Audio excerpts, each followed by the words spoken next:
happening, people? It's your girl Minna. Welcome back to the channel. You already know what it is. Big up to everyone locked in. Happy Monday, guys. I hope you're all doing well, despite the fact that United didn't get 3 points yesterday.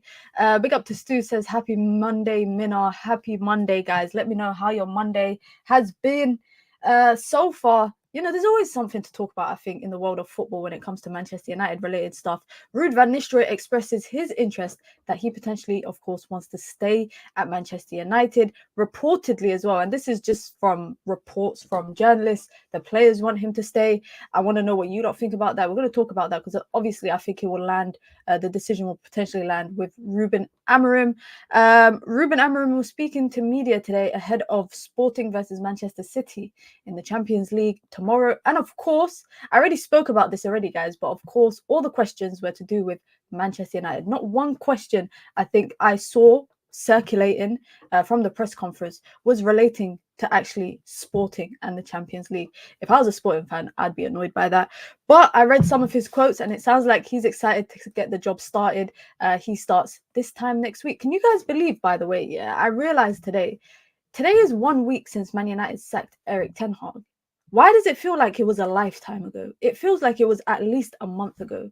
And then next week, Monday, Ruben Amorim will come in officially as Manchester United manager. And I think probably by next week, Monday, he will do all his media duty stuff. So we'll get to hear a lot more about him from a Manchester United perspective. But a lot can happen in a week because Man United fans were all on a high after the Leicester City game. And then yesterday, it's like I don't want to say it's a civil war, but players are already being called out for their performances and dragged. It's a lot changes in a week. But one thing that I think stands out for me with Manchester United right now is that Ruben Amorim has a bigger task at hand than maybe we probably anticipated. Now, of course, I feel like with Erik ten Hag, his tactics was just not it. The style of football wasn't working, and it too many times was it bringing out the weaknesses in players rather than, you know, the positive attributes that they might have. Ruben Amorim, on the other hand, I think is now inheriting a team that can't score. I don't even think, guys, the midfield is the biggest issue, and I don't think the back line is the biggest issue. I think the biggest problem that Manchester United have right now is that front line. And we're going to speak about that. 9 goals in 10 Premier League games. That is so bad. And yes, in the grand scheme of things, you know, Manchester United, I think, got a -2 or 3 goal difference. Man United have only conceded 1 more goal than Manchester City and Arsenal. But you know what the difference is about, you know, these teams is that some of them score goals. Man United are not scoring goals. And that is possibly the biggest problem. You look at yesterday and you think about, you know, the clear kind of cut chances that Manchester United created. I don't think any of them were really big goal scoring threats, except for maybe the volley that Rashford had and the volley that Garnacho had. There was a moment as well in the game. I can't remember exactly when. I know it was in the second half. It might have been the latter stages of the second half. One touch football and Bruno, Chelsea's centre backs kind of like drift out to the right hand side. And Bruno just got so much space to run into, and instead he just whacks it so high. I don't know, man. That must have went straight into the Stretford end, the last row at the back of the Stretford end, because he whacked that into the crowd. Those are the kind of things that I think about when Manchester United are not scoring goals. I think about situations and moments like that we see far too regularly on the pitch. I'm seeing the disdain, if you want to say, for Joshua Zirkzee. Like, I just, are we past the point, guys, of giving people a grace period? Where, because I'm not gonna lie, I watched Joshua Zirkzee yesterday, and I'm watching him over the last couple of games, and what he was doing well when he first joined Man United. I think about that game against Crystal Palace, even, you know, the Fulham game. What he was doing well, I realized he's not doing it anymore. And that's what I really want to understand. Another person that I don't really understand what's going on with them is Marcus Rashford. The guy's played 2 90s all season, which was against Fulham and Liverpool, hooked 70th minute. 2 games ago, the last 2 Premier League games, hooked 60th minute, playing out of position on the right-hand side. And he's not kicking up a fuss when he's asked to play on the right-hand side, but I get the vibe he doesn't want to play there. And I just, you know, I'm baffled. Jaguar says, good evening, Jaguar. I hope you're doing well. Ash says, it feels like a long time because people are done with Ten Hag for a while mentally. It's a shame Amorim needs to deal with a whack team. This is the Premier League, not anything else. The funny thing is, right, I genuinely feel like, and maybe it's me being delusional, let me know if you lot like disagree, but I genuinely feel like this should be a good team. Like, how can this not be a good team? the team that Erik ten Hag had in his first season, a few things have changed from there. But, you know, for example, I saw a comparison of the strikers that Erik ten Hag had in his first year versus the strikers that he had this season. And I'm like, okay, United have spent near enough more than 200 million revamping that front line. How are we still struggling to score? And not just score, we're talking about even, you know, causing problems and hitting the target on a regular basis.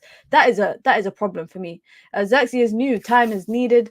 Big up to Ridwan, says tomorrow Sporting becomes my second team. If we beat City, 21 is coming. You know what's funny? Ruben Amorim said it in a press conference today. He said, if I beat City, everyone's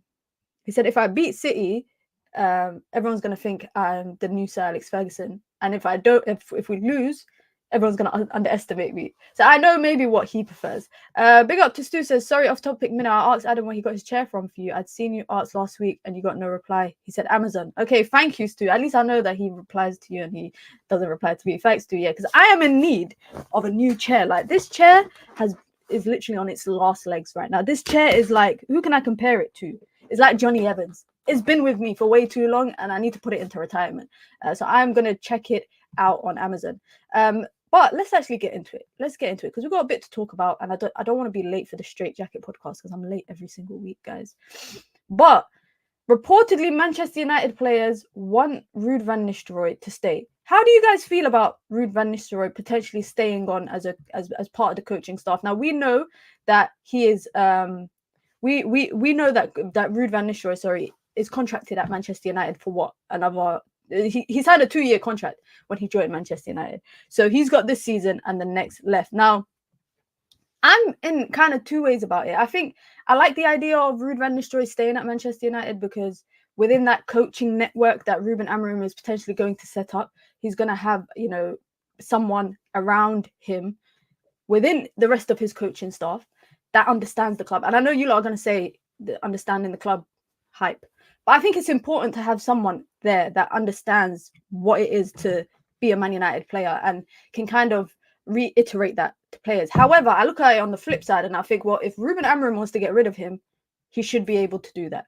Because at the end of the day, he should be the one that assembles his coaching staff because he's the head coach.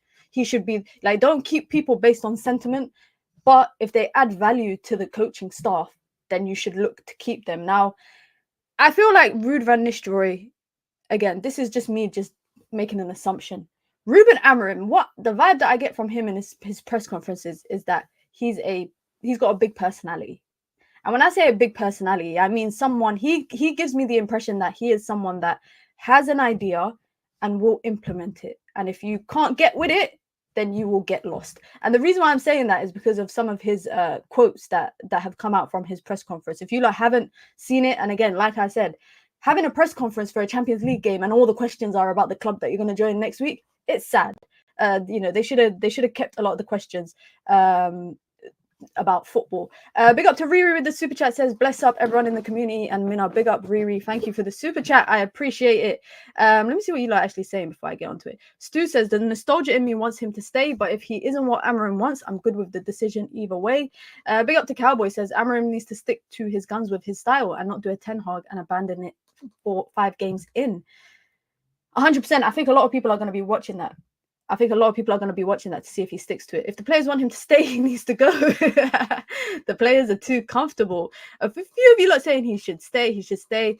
Big up to Fat Four, says big up Mina, and big shout out to Flex, class and composure personified. Yeah, quickly just on that. Big up to Flex and big up to all people of colour who like to go to football games, that enjoy following a team home and away, and maybe have to put up with stuff like that, because I can anticipate that things like that happen in football off camera all the time, and the fact that happened on camera is an embarrassment. I mean, I'm going to say it's 2024 and there's still people out there that think in such manner.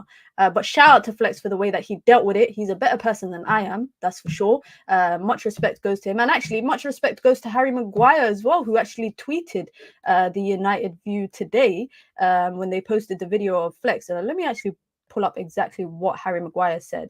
Harry Maguire said, disgraceful. I hope you're okay, Flex. We are all united together. If you lot don't know what that's about,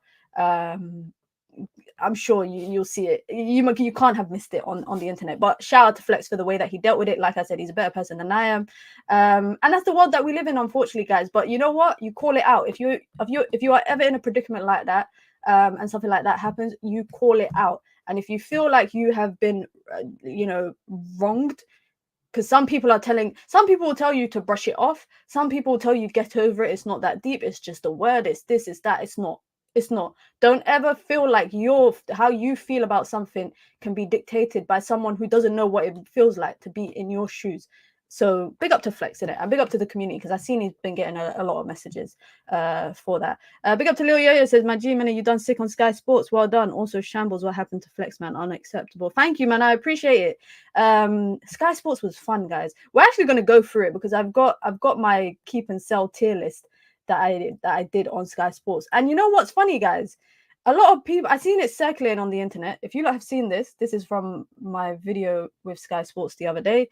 I put this list together and I thought people would not be happy with it. But a lot of people online seem to agree with it. Now, me, I don't go and read comments. I don't go back and read YouTube comments, etc. if I feature on such platforms, because I just, there might be one or two negative stuff, so I don't want to see it. But it was nice to see this circulating Twitter and a lot of people actually agreeing with it. But let's just get back to this quickly, because I want to bring up something that Ruben Amorim said in his press conference today. If I can find a picture of him, there you go.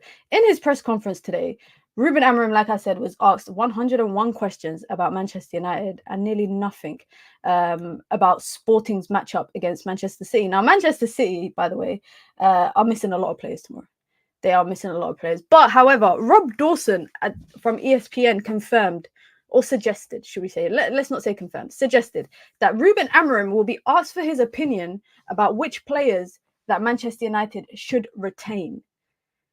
But the final decision will lie with Barada, Ashworth, and Jason Wilcox. So he will get some input. He will also get an input, and this is interesting, he will also get an input into contract renewals, i.e. players that potentially have, extensions coming up, or players who they might want to extend. He will be consulted on those decisions. Manchester United in particular will give him the opportunity to make a contract decision for Lindelof and Christian Eriksen as they're approaching the end of their contract, and also the players that could leave in the summer. He will get a say on. I don't want to say he's going to get a say on it, but it's only right. I think if you're the manager, you should be able to get some input into it. Now, it's reports coming out from Portugal as well, and guys, it's so funny because I don't even know why Manchester United did this in the first place.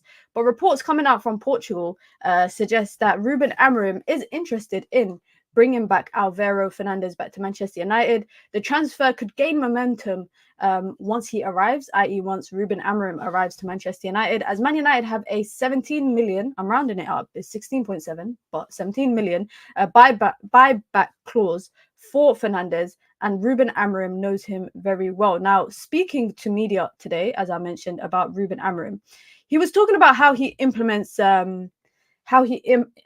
implements his authority. I don't want to say authority, but the way that he implements his authority. And there was something that he said. I'm trying to find it because I lost it. I had it here and then I lost it. Here you go. He said, my communication at the beginning, i.e. when I joined Manchester United, he said at the beginning, it will be simple because it's in English, i.e. people were asking, funnily enough, if he can speak English. He can speak English, guys. He can speak multiple languages. And he said, I think I will have to spend maybe 3 months. The players will not be offended if I say that they are more basic, i.e., analyzing the players. That's the most important thing. And I'm interested to see how the players take to him, because we've already seen how, this is my question to you guys. This idea that players get managers sacked, do you guys agree? Because I see this conversation a lot when we talk about people like Marcus Rashford, or we talk about Luke Shaw. People are always like, that person got 4 managers sacked or 5 managers sacked. I don't agree with that concept per se. I don't really agree with saying this person got this many managers sacked. Now, when we get to the tier list and we kind of look through, who I put in the keep and sell kind of category, the biggest thing that kind of stands out for me right now that Ruben Amorim is inheriting is this, guys. This is absolutely horrendous. Like, this metric is probably the worst metric. It's worse than how many missed chances that Manchester United have had. It's worse than possession stats. This is a horrible, horrible metric that kind of represents where Manchester United's season is right now. Attacking ranked in the Premier League this season, they are 18th. By the way, we were, I think, second to last yesterday. But then Manchester United were able to get a goal. So it took us to 18th. We were 19th. And I actually think we're tied. But XG performance, negative. I guess that is mainly because of the number of chances, that big chances that Manchester United are missing. So they are 20th, i.e. last. Shot conversion, again, this goes back to, and this is all linked to, I guess, the big chances that United are creating and that they're missing. Shot conversion, 6%. That is bad, guys. And that's 19th in the league right now, which I don't know who's worse. There's one person worse. And then big chance conversion, which is at 19%. So Manchester United, we know, create a lot of big chances, but they equally miss the most chances, which puts them at the 20th. Manchester United, I think, should never be in the 20s and the 19s and the 18s for any sort of metric in the Premier League. I don't know how this is in any way kind of acceptable. Now, I also saw this. I also saw this after the game as well. And I swear, guys, if you don't laugh, you might cry. Man, this is Manchester United's worst start to a season after 10 games since 86-87. Should we play that game again, guys, of naming stuff that didn't exist in 86-87? Should we do that again? Should we talk about how much stuff has happened in the world since 86-87? The iPhone was released, PlayStation was released. What else? AI was released. So much has happened. Colored TV. Did colored TV exist in the 80s? I wouldn't know. I'm assuming it didn't. I feel like all of that came to existence in the 90s. Amazon didn't exist. Netflix didn't exist. I think eBay was created in like the 90s. Who was dominating basketball at that time? I think it was Michael Jordan. A lot has happened since then. So this is Manchester United's worst start. There was colored TVs in the 80s, my bad. I genuinely, this is how you know I'm a true millennial. I genuinely thought that colored TV was created in the 90s. My bad. Thank you guys for correcting me. But this is how bad it is, guys. 86-87, since 86-87, this is Manchester United's worst start. And, you know, we can sit here. I've seen people, by the way, blaming Ruud van Nistelrooy yesterday. And I have questions over his selection. I have questions about his substitutions. I do think he did go for the draw. I said it in my post-match review. I said, you know, once Joshua Zirkzee came on and Victor Lindelof came on, I felt that was like Ruud van Nistelrooy's way of, you know, just seeing out the game and getting the point. But there is no kind of suggestion for me that shows how bad United are this season than something like this. Like this, just I think snapshot. This is a snapshot basically of how poor Manchester United are, and that's why I'm saying in the video, by the way, in the title, sorry, that is a big task ahead for Ruben Amorim, because Ruben Amorim is inheriting a team that essentially cannot put the ball in the back of the net. They can't do that. I think even if you put the goal open and there's no keeper, I think some players would even struggle to still put the ball in the back of the net. And I want to know what you lot think is the issue in terms of players not being able to score. Do you think it's greed? Do you think some players are being greedy? Do you think some players are, you know, taking too many touches, not releasing the ball quick enough? What is it that when Manchester United are getting in front of goal, they're either not creating a chance, and if they do create a chance, then they're absolutely skying it? You know what, yeah? When Erik ten Hag said he ain't no magician, he ain't no Harry Potter, he might have been onto something. He needs to change their mindset. He can't do this on his own. He needs the players themselves to kick each other's asses. We need to see more Casemiro screaming at Garnacho in moments when needed. That is why, for me, a player like Casemiro, I said that Man United might sell him in the summer because he's a sellable asset. But I wouldn't be mad if they keep him, because I think Man United need personalities like that in the dressing room. I think there's certain players that have that personality. And when I'm talking about the personality, I'm specifically talking about winning mentality. You look at Man United's team right now, guys. Yeah, let's be for real. Look at Man United's squad. Who would you say has winning mentality in the squad right now? I can name a couple, but I can't probably name more than 5. I couldn't put 5 people on my hand. I can name maybe 3 players that I think potentially have a winning mentality.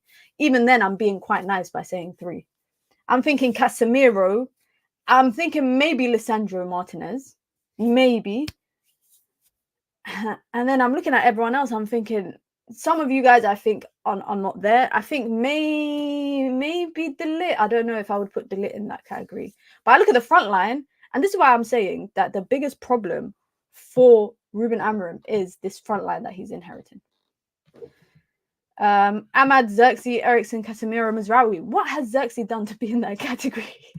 De Ligt, Onana, Mazraoui, Maguire, Eriksen, Cass. Okay, that's reasonable. That's reasonable. Casemiro stands out as an accomplished winner. I mean, he's the most decorated in the team. So for me, that's totally reasonable. Licha, Mazraoui, Casemiro and Eriksen for me have that winning mentality. Yeah, LSG says Casemiro.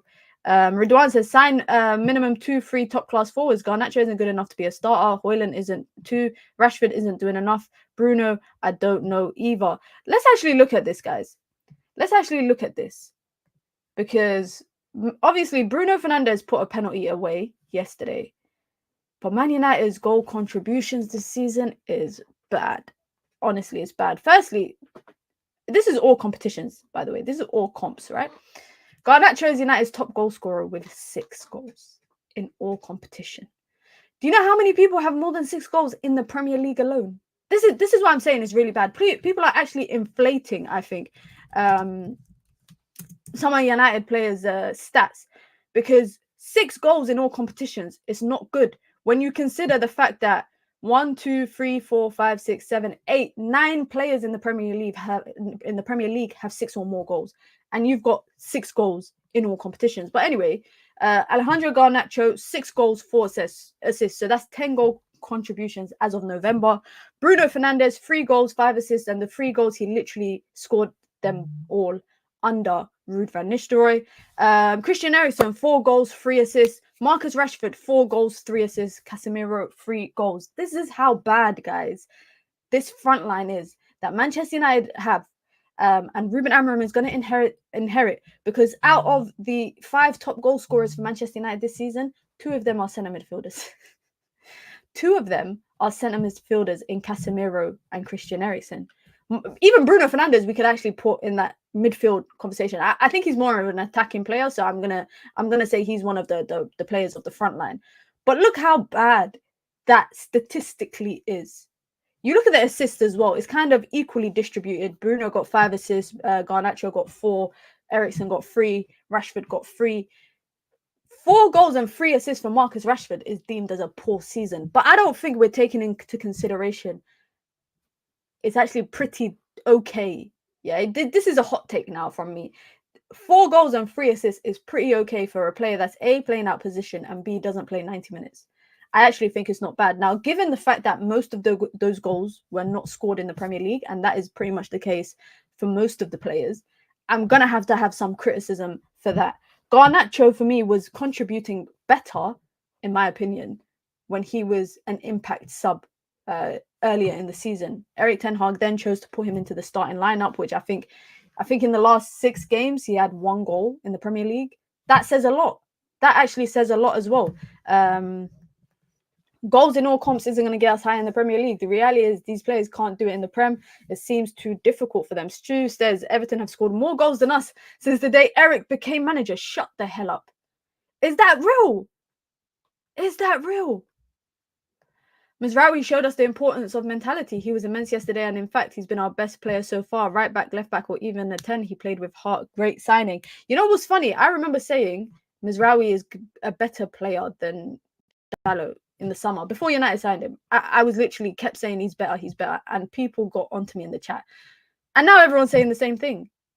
Now everybody's saying the same thing. I actually can't believe that stat that Everton have scored more goals than us. Yet one of so is in a relegation battle.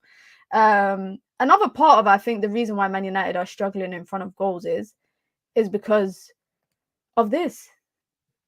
I think Rasmus Hojlund for me is a very interesting one. Rasmus Hojlund is a very interesting one because when he does play, for example, yesterday, there was certain parts of the game I thought he was doing well. And it's like the more the game progressed, the more he regressed back into the Rasmus Hojlund that we were seeing last season. And when I say the Rasmus Hojlund we were seeing last season, the first 10 or 15 minutes, I feel like he got the better of Fofana and Colwill in terms of, his ability to not get into this physical wrestling battle with them. I think that's the only kind of question marks I have about Rasmus Hojlund is play with the ball at your feet, not you trying to fight the centre back. But as the game progressed, he just continued, he just kind of regressed away from what he was doing at the beginning of the game and was just fighting the players for tackling Colwill. And it's like a lot of the time he's looking for the contact, right? There's some particular moments that kind of stepped out to me, that stood out to me, with Rasmus Hojlund. And the reason why I'm saying he's playing for the contact, the refereeing, I think, was a bit questionable. Yesterday, I feel like a lot of calls were going towards people like Chelsea. But he kept, whenever he receives the ball, whoever it's from, whether it's an aerial duel, whether it's a pass, he's backing into the centre back, trying to force the contact. And he will go down. I don't know if you lot realize, but he will go down and expect the foul. And that's just a wasted possession for Manchester United. Now, early in the season, when he came back from injury, I think it was like a month ago, and he scored. I don't know if you lot remember, he scored in, I think it was his first or second game. He said that he was working more on in the training ground, having the ball at your feet and that part of the game, rather than getting into the physical duels with centre backs, because that's what we saw a lot of last season. I like that when he came back from injury, but I feel like now he's kind of regressed a little bit to go back into doing that, and that's not going to help Man United put goals on the board. I mean, he won the penalty yesterday, which for me was, like I said, is a good touch, and he managed to force a stupid, it was a silly thing from Sanchez, but I said it, anytime Sanchez is on the pitch, I think that's Chelsea's biggest liability. So I think he did well to get the penalty. But like I said, when Ruud van Nistelrooy took Hojlund off and brought on Zirkzee, that's when I realized that maybe he was just playing to see the game out and get the point. Because a point in the grand scheme of things, it's not the worst thing, right? Yes, it would have helped United to have 3 points because, that's more points on the board. But when I think you take into consideration all the kind of different factors, you take into consideration, one, where Man United were last week before the Chelsea game. It was a completely different place. After the West Ham game, everybody was defeated. No one was looking forward to the Chelsea game. I had Chelsea fans that I know telling me, you're going to lose 4-0, you're going to lose 3-0, etc., etc. I think that is one thing. Two, there might have not been the biggest, I think, United didn't win the game, but I do think there was a slight difference in the way that United approached the game. And I could tell from the way Van Nistelrooy set up, especially with setting up with Casemiro and Ugarte in the middle.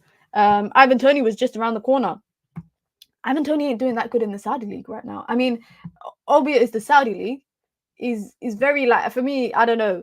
Even with United, it's not just Ivan Toney. There was a lot of strikers available on the market in the summer. It wasn't the most inflated number 9 market, but there was definitely strikers available. I think it was just for the price tag that maybe, I think Brentford would have asked like 60, 70 million for anyone from the Premier League, whereas they would have been willing to lower that price for anyone else outside of the Premier League.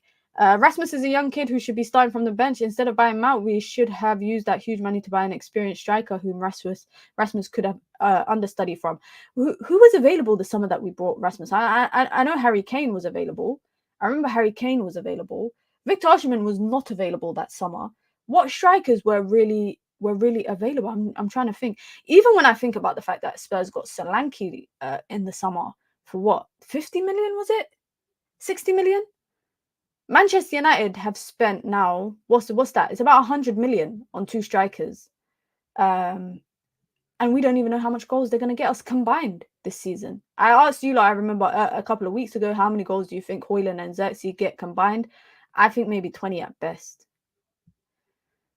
Jonathan David. I think Jonathan David is available on a free this summer, actually. I'm pretty sure he's leaving Lille on a free this summer. Vlahovic, Sesko, Kane. I don't know if any of them United would have went for them. I don't think United would have went for them. Why disrespect Hojlund? He was literally our best option. Brother, no one's disrespecting Hojlund. Just because you criticize a player don't mean you're disrespecting him.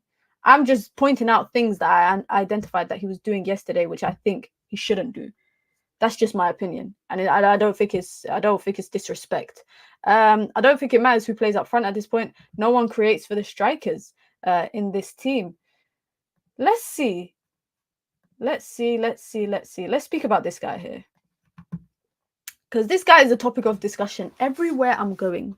Today, yesterday, everybody is talking about Garnacho and those particular moments in the game that could have changed maybe the result for United. For me, I think Garnacho shouldn't be, like, people are saying it's his age, right? But you can also argue if you're good enough, age is not a factor. But maybe there's no way for me to say this. I'm trying to say this in a nice way, guys. Do you think fans have hyped Garnacho up a lot more than potentially what he is? Like, I watched him, we've all watched him from his first season at United to now. This is his third season at United. It's his second season as a starter in the team, because that's what he is now. He's a starter. And I don't think, when you look at maybe players who are actually of potential world-class ability that are young, I think maybe we've hyped Garnacho too much. My biggest kind of concern for Garnacho is not just his decision making, but for me, it's even like his ball striking a lot. Like, if you watch a lot of the games, the way that he strikes the ball is quite unconventionally kind of positive. Like, it's in a very unconventional way. It doesn't seem like there's much power behind it. When he shoots, there's not a lot of control behind, the manner in which he's shooting. And for me, yesterday there was a cutback from Bruno, right? There was a cutback from Bruno. I'm sure you don't remember it in the box. And it's just the way he strikes the ball is so poor. And the fact is that it's not a one-off. It's not a, once in a game every weekend. It's a regular occurrence. Then you look at the decision making of his game. There's a moment he has the ball. This is when he's playing out on the right-hand side. And he has the option. Marcus Rashford creates some space between himself and the centre-backs. And he has the option to maybe play Marcus Rashford in, who probably has a better chance at goal than he does. And he decides to cut onto his left foot. The most weakest shot. Again, this is going back to the fact that, for me, I don't think he generates enough power or precision behind a lot of his shots. It's a very weak shot. Sanchez makes it easy save. And then you lot already know those two chances where he runs down a blind alley with both of them. One of them in particular where he has the overlap from Mazraoui and he just wastes it because Mazraoui goes, boom, bursts down the wing, runs into an offside place. By the time Garnacho wants to pass to someone and he turns back because he's realized he's run into 3-4 players, he turns back. Mazraoui is already in an offside position, and then he gets dispossessed. And then that's when Casemiro just goes off on him because Casemiro has to do a tactical foul on Pedro Neto. And then the other one, when they're on a United on a break, and I'm thinking, I'm watching the game thinking, this is United's counter-attacking moment. Ahmad has a degree of separation between himself and Garnacho. One kind of good outside of the boot pass with his right foot would set Ahmad off. It would set Ahmad off. Ahmad might not have necessarily scored, but he definitely would have had a better chance at creating something than what Garnacho would have had available to him. Instead, he chooses not to. Now, for me, does that go down to age? Does it go down to decision-making? Or does that go down to pure greed? Because that is not the first time, I would say, throughout the season, I've seen instances like that. It's not the first time. A lot of the time when Garnacho gets the ball, he's always looking for the goal. He's always looking for the goal. And I think a player of that caliber or a player of that ability where you are probably at best a 35% shot accuracy kind of player. Maybe. I'm making that up off the top of my head. But you're not someone that is going to always test the keeper whenever you get a shot. Yesterday, I'm thinking about really, out of all the shots he had, all the chances he had, I think maybe that volley that went over the bar slightly was the only real test on the goalkeeper. So if you have all those kind of moments in a game and you're always choosing to go for goal, is it greed? Is it age? Or is it just poor decision making? I don't think it's age. I genuinely don't think the age thing, because like I said, you can teach young players to do this kind of stuff or not do this stuff, etc., etc. This is a proactive choice that he makes when he's bursting down the wind. And I get it. Maybe he likes the idea of having, the whole of Old Trafford singing Viva Garnacho and all of that stuff. But in a time right now for Manchester United where they cannot score, just because you've got 6 goals in all competitions, how many of that is actually in the Prem? How many of that is actually in the Prem? He should be nurtured in, not be the guy. He's all right, but would do well if he had someone better to learn off. I think for me, he's probably I like him as a rotation, like bench, coming off the bench kind of option. Garnacho is an exciting prospect, but his decision-making attribute is really poor. It will improve with experience, but he has to address it, or else he will fade off in time. Januzaj is an example. I'm seeing a lot of Januzaj examples, by the way. Performance / IQ / quality over goals, assists here and there. I agree. Like, and that's why I like players like Mazraoui, etc., because they do stuff, right? And I say this all the time. I always have this debate with people, and I say I like players that make an impact without having things that reflect on the stat sheet. Like, you look at a game, right? And you might not watch a game, but you'll see the scoreline. Maybe it's 3-1 United. You'll see the goal scorers, you'll see the assists, so you'll assume those players had a good game. But it's not necessarily always that, and that's not necessarily always the case. Players that make an impact in the team and it doesn't reflect on the stat sheet, those are the kind of players that I think are probably the most valuable in a team. It doesn't matter about the goals that you're bagging. It doesn't matter about the assists, etc. If you are a hindrance to the team in the 90 minutes of play, I would much rather have the guy who makes the impact outside of the stat sheet. And that's just my honest opinion. I don't know if you lot agree with me. Maybe, but it's also poor planning from the club. They resorted to using Garnacho even though he's not ready. Why? Because they overrated him. Sign new wingers. Do you guys really think United will go out and sign wingers, though? Do you genuinely think that United will go out and sign wingers?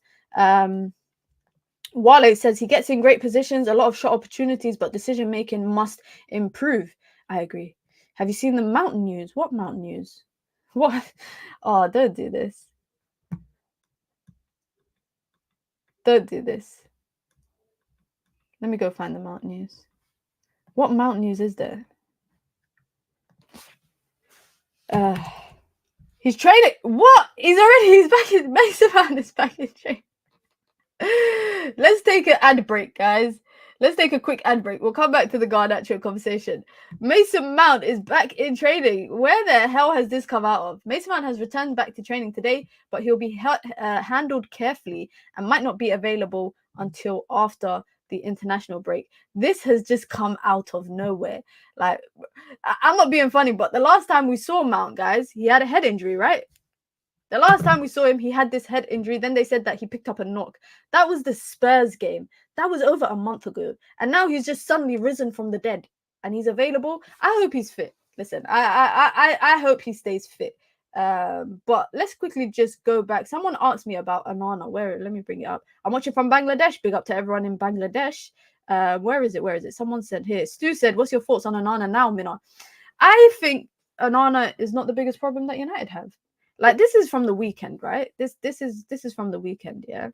And you see where Manchester United are targeting the most when it comes to goal kicks, yeah. Let me ask you a lot of questions. Why are we going long all the time, and why are we going to the left-hand side? Because Garnacho is not winning aerial duels. I actually don't think anyone in that front line wins aerial duels, guys. Not Rashford, not Garnacho, not Hojlund. But yeah, and this is, by the way, something that I've noticed. Even under Erik ten Hag, that we go long a lot. I remember seeing from a goal, from a kickoff, a game kicked off. I can't remember, by the way, what game it was. It was recently as well, a couple of weeks ago, Premier League game. The game kicked off. United had kickoff. We passed it back to Onana and just went long straight away. And I always say, I don't know why United just opt for going long every single time, because the way that I see it, right, and maybe my logic might be wrong, and I'm okay with being wrong. If you already have possession, why are you now giving away possession to win it further up the pitch? Because that is a 50-50. And 50-50s for United are not 50-50s. Normally it's 75-25, because United are never going to be on an equal level field with opponents when it comes to trying to win a 50-50 ball. And I think that's the harsh truth. So under Erik ten Hag, I used to criticize this all the time. Why do we go long further up the pitch? I understand you go long so that the ball goes further up the pitch, so that, you know, if you don't win the aerial duel, you got a 50-50 chance of winning the second ball. But why waste possession? And that's why I think United end up giving the ball away so much. You look at Onana, basically, from goal kicks, we go short against Chelsea, by the way. This is against Chelsea. So United went short 36% of the time. And then with the goal kicks, they went long 64%. In comparison to just open play when the ball goes back. You see where Onana likes to pass in open play is here. And that's why it's important to have central midfielders, centre backs, that are good on the ball, because a lot of the time, they are getting the ball from Onana. But what I never understood is why United kept going long every single time. That's, to me, that's still kind of a question mark. It's still very a question mark. But on the topic of returning from injury, guys, by the way, it's not just Mount that is going to be expected to return. Lenny Yoro is expected to return to Manchester United's squad against Ipswich Town on November the 24th, which is Ruben Amorim's first game in charge. So if he's expected to return back then, which is what, 20 days away? Less than 3 weeks away now? That means he will be back soon in first team training, contact, etc., etc. He'll be back training. I'm really excited for him. I'm really excited to see Lenny Yoro, just in general, whether it was under Ruben Amorim, or it was under Erik ten Hag. I was looking forward to seeing him regardless. And it seems like the month of November might be a good one for Manchester United, because I think a lot of players will return back from injury. Lenny Yoro is expected to return. Luke Shaw, apparently, is expected to be available for this fixture as well. Obviously, Mason Mount will be available now. Anthony will possibly be back by then. Maguire might be back by then. So Ruben Amorim might have a much more, I don't want to say stacked, right? Because we're still, Man United are still the furthest team, but from they're the furthest thing from stacked. But Ruben Amorim might have a much more complete squad, and more first team players available than potentially what Ruud van Nistelrooy has had in the last week or so, because Man United have been missing about 8 to 9 players. I think Kobbie Mainoo is due to be back at the end of November as well. They might choose not to rush him back, but November seems like a good month because a lot of Man United players will be back.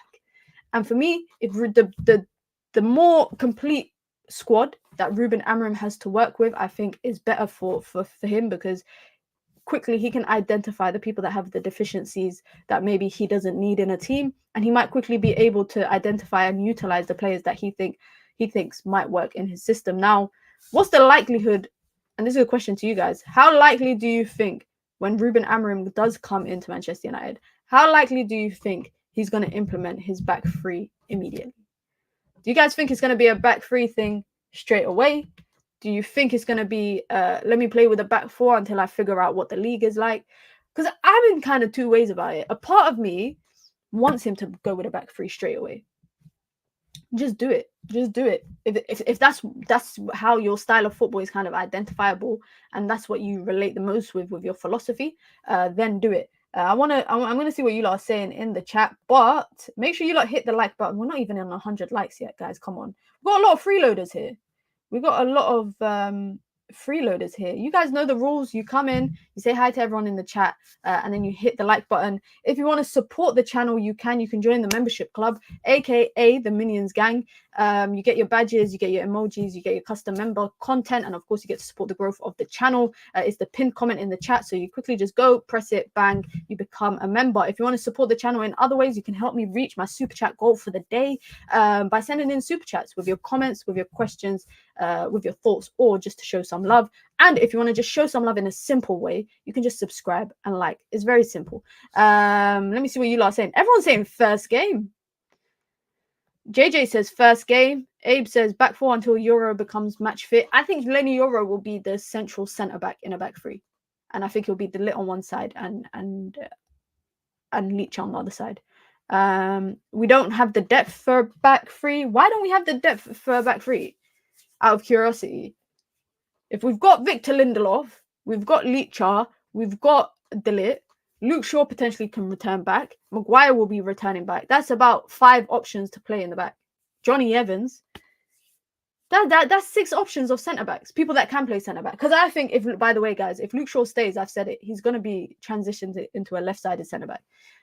He's got to do it straight away. We need to get the players out of their comfort zone. Everybody is saying straight away, first game, I need him to set the tone. So you lot are saying Ipswich away, first game under the Ruben Amorim era, and you need to go straight back free. Fat Four says, I too would like for him to implement it immediately, but I would understand if he sticks with whatever Ruud is doing. He needs time to implement changes. One thing that makes me think, by the way, that he might implement it in the first game when he comes to United is that he's joining Manchester United. He's got 2 weeks, guys. He's got 2 weeks of an international break before, or about 13 days. It's 2 weeks still. He's got 2 weeks of an international break to work with, I think, a core group of Manchester United players. Because let's be honest, how many players stay at Carrington during the international break? I don't know if they always get the time off during the international break. Sometimes they do, I think, and then sometimes they stay back at Carrington to train. But there will be a crop of players that potentially could stay back and be available to like train with the manager and kind of chat with the manager and try to get a better understanding of what it is he's going to implement.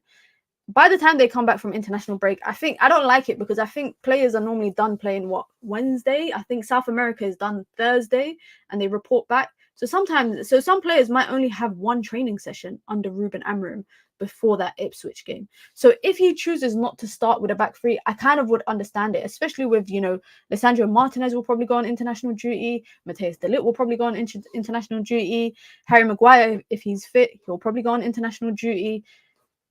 So I understand that. I feel like a lot of them would withdraw from international duty. For me, guys, I'm not going to lie, just on the topic of international duty, why is there so many international breaks? I feel like there's an international break every month. We had one in October. We had one in September. We got one in November. And then I think the next one will be January. Will the next one be in January and then March or something? I just feel like there's way too many international breaks. And a lot of the time, in my opinion, international breaks should only be for Euro qualifiers and for World Cup qualifiers. All this other stuff, nation leagues, just random friendlies, I think it's pointless. It's really, really pointless. First game, stick to your principles, stick to your plan. From the way that he speaks in press conferences, I do feel like he is the kind of manager that will do that. I.e., he will stick to his guns, he will stick to his plan. And he seems like the kind of person that will try and, again, this is just from going off of his press conferences at Sporting. I really look forward to his first Man United interview that he does. And then that first press conference before the Ipswich game, because I feel like we'll get a better understanding of how he sees the squad. I don't know if you lot saw the video circulating today about Sir Jim Ratcliffe.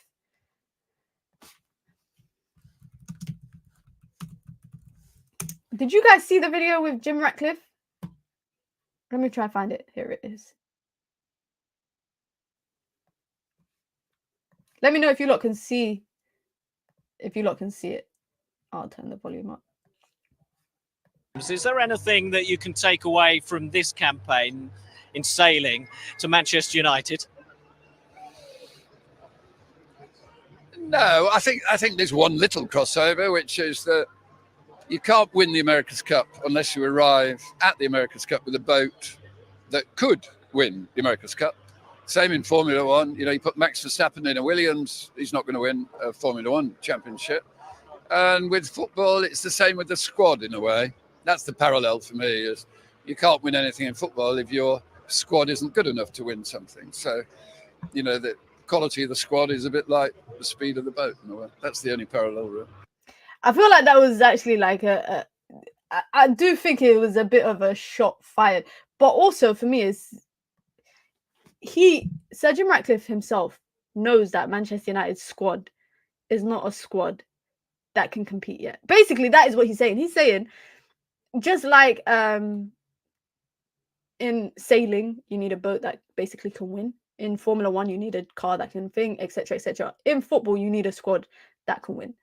And for me, that is he can see potentially that maybe Man United don't have the squad right now to compete at an elite level, win a title, etc., etc. But also, I just don't like these gimmicks of him being asked questions in the media. I don't know if it's just me, because the last time he was asked about Erik ten Hag, and he basically said, "I'm not going to talk about him." But he was asked if he backs him, and then he was basically like, "I'm not going to talk about him."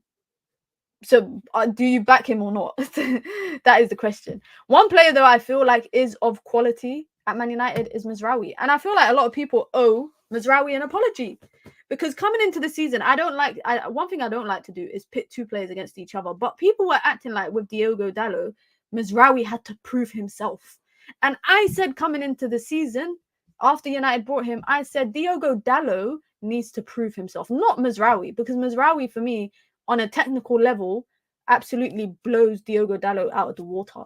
And it's good for Man United to have two good fullbacks, but for me, it's very evident game in, game out, who's the better one. Who's the better one? He played on the left against Chelsea, which before he was playing predominantly on the right. He plays on the left for Morocco, if you guys don't know that. So it is a position that he is comfortable with. He's played there as well a few times for Bayern Munich. I remember 12.8 million, guys. When are we going to accept that Man United have done some really poor business, in the last 10 years? But this is probably the best business that United have done. And I don't know why Bayern Munich sold him. Like, till today, I cannot understand why Bayern Munich sold Nazir Mazraoui. Not just selling him. I understand you have to sell players sometimes because, you might not see a place for them in the squad. But for the price that they sold him, I just don't get it. Because he is what you call a proper bargain. And we're talking about, by the way, possibly a left wing back, right wing back situation at Manchester United. This guy here will be the starting one out of the two fullbacks. I think United will go out and sign a left wing back, but this guy will be the starting one. Easy. Dalot is technically good as well, but we're set at right back with two technically good players. Yeah, I agree. OJ says Dalot been having a stinker lately. Mazza is making Dalot look so average. I said it from the first game, Fulham, when he looked so comfortable in the team, and the fact that Mazraoui didn't really have a complete summer window, pre-season window, and he came to United, one session, training session, and then straight into the team for Fulham, 90 minutes, man of the match. Joshua Zirkzee got man of the match that day, but he deserved it in my eyes because of the way he so comfortably slotted in. When's Lenny coming back? Lenny Yoro reportedly will be available in Manchester United's matchday squad on the 24th of November, which is the first game under Ruben Amorim against Ipswich. Let me see what else you guys are saying. Mazraoui has been our player of the season so far. Should we take that with a pinch of salt, given the fact that it's been a poor season? You know how like Dalot, last season was United's player of the season, and everyone thought that Dalot was amazing last season. Dalot looked great last season because everyone was poor. So does Mazraoui look great this season because everyone just looks crap as well? But for me, I'm happy with Mazraoui. I'm really happy with the idea of him. I still think United need to go out and sign someone, sign the left wing back, but we'll see. So guys, this is, before we wrap it up, before on Saturday, when I was on Sky Sports, I was asked to do a keep or go list for Manchester United players, not including academy players, and I think we left out loan players. So just people who are actually part of and involved in the first team this season. And this was my list. Now, if you want to watch the full video, it's on the Sky Sports YouTube channel, and it's also on the community tab of my channel. You just go there and click it. Because we obviously spoke in detail about some players. I spoke in detail about Luke Shaw, Marcus Rashford, Bruno Fernandes. I spoke about Casemiro, Mount, etc. But now I'm looking at this list, and I think Casemiro was a player that I was reluctant to put in the go list, but I didn't have a 50-50 section. So I had to put everyone in one of these two categories. I feel like the players that are in the go list is positions that Manchester United potentially need to upgrade on. What if Mount and Malacia make no impact this season? Would you change your mind? Yeah, 100%. The reason why I said for Malacia, I said I would keep Malacia. What was the reason? I said I would keep him because for me, he was never a starter in my eyes. He was always a backup option.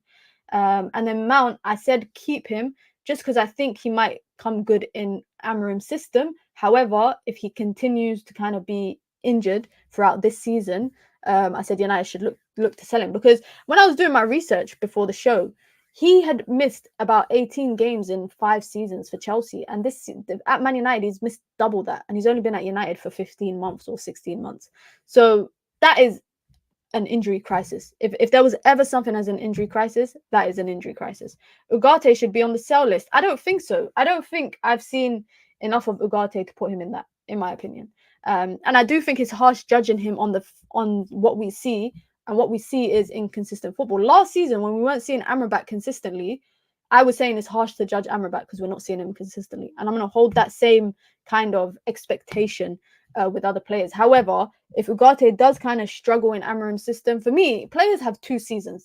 They got 2 seasons and they're out. Man United, and I feel like Omar Barada shares that same sentiment, because in an interview that he did, I remember, I think it was with the Financial Times, he was saying that players have 2 seasons to basically improve, and if they don't, there's no more being at United for 4, 5, 6 seasons and then leaving on a free. They will get rid of you. And I definitely think United might go down that path. Now, who do they start with? I don't know. I really don't know. Do you think Kobe works in Amorim's system? Why wouldn't he? I think Kobe is at 8. I want to see Kobe in at 8 under Ruben Amorim. That's what I want to see personally. But we gotta wait and see. We gotta wait and see, because we won't see Kobe. Kobe actually might be back, I think, by the time Ruben Amorim is in the job.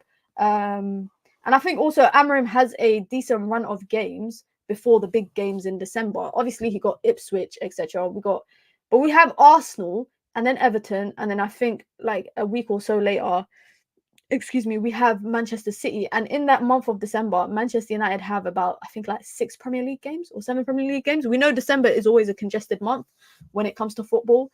And Ruben Amorim low-key might have come in a difficult period for Man United, because really he's coming in with Ipswich as his first game, and then after that, Man United got a run of games that I think United need to solidify some winning streaks, both in the Europa League and the Premier League. You know what would have been nice? If United were top of Europa League, because then you could afford to throw away a game or 2 here in Europa League. But right now, Europa League, similarly like the Premier League, United can't really afford to throw anything away.